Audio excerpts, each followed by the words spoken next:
A2 Economics, Module 3, the model of perfect competition.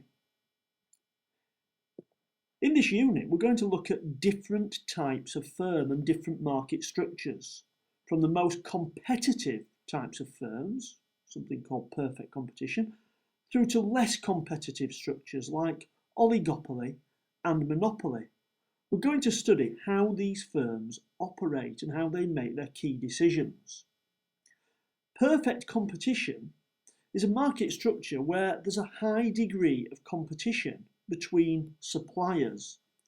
The model is underpinned by some important assumptions that you need to know. Firstly, there's a large number of buyers and sellers. All these firms are price takers. There's freedom of entry to and exit from the industry. Buyers and sellers have perfect knowledge. All firms produce a homogeneous product.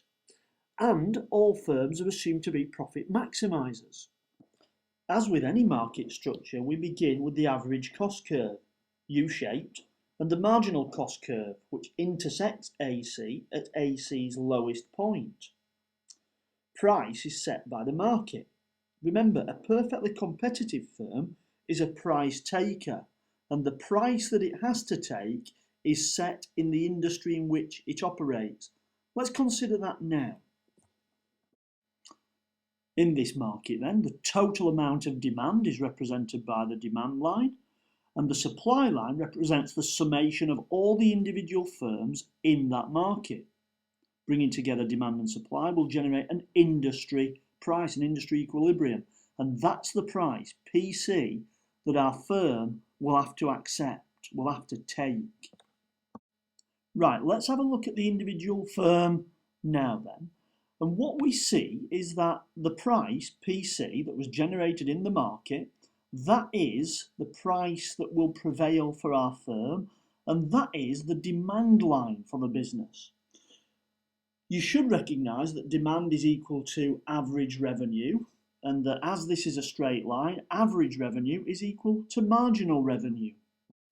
The firm being a profit maximiser means it will produce where the MC curve intersects the MR line, where MC equals MR.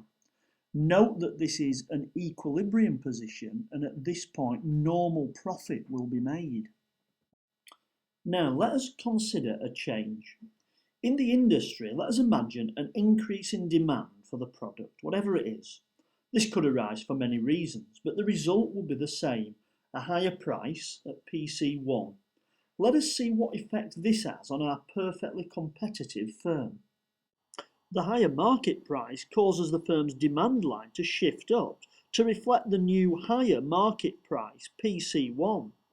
Note how our cost lines remain unchanged. Nothing has happened in this scenario to cause costs to change. So where will this firm produce?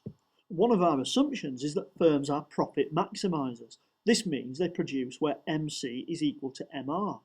This gives us an output of QPC. At this point, we notice something interesting. Average revenue is greater than average cost. This gives rise to abnormal profit. However, in a perfectly competitive market, this can only exist in the short run. And to understand why, we need to think about another of the assumptions that underpin this model. Considering the industry, the assumption of freedom of entry and exit means that new firms will enter the market attracted by the prospect of abnormal profit. As we see here, the effect is to cause a shift in the industry supply and to thus cause a reduction in price to PC2. So how does this affect the firm? The new lower price causes the demand line to shift down in line with the new industry price of PC2, and equilibrium is restored. Profits are competed away by the new entrants into the market, and a position of normal profit for the firm is returned to.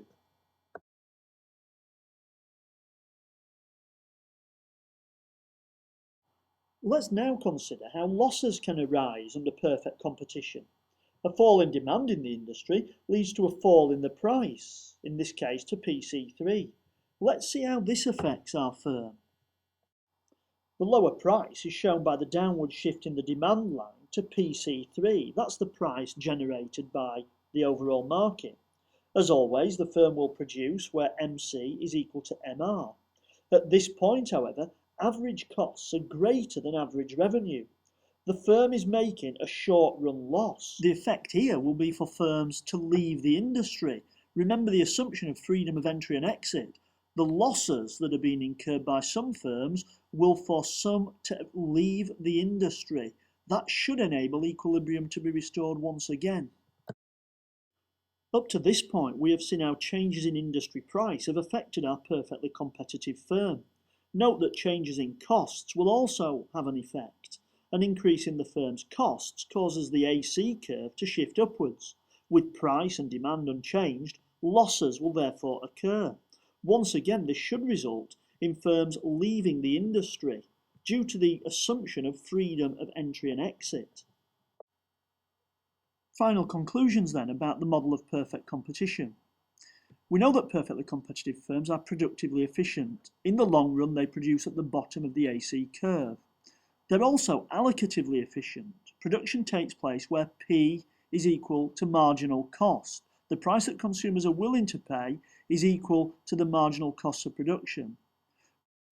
We also know that in the short run, a perfectly competitive firm can make losses or abnormal profits. But in the long run, equilibrium is returned to where just normal profit is made.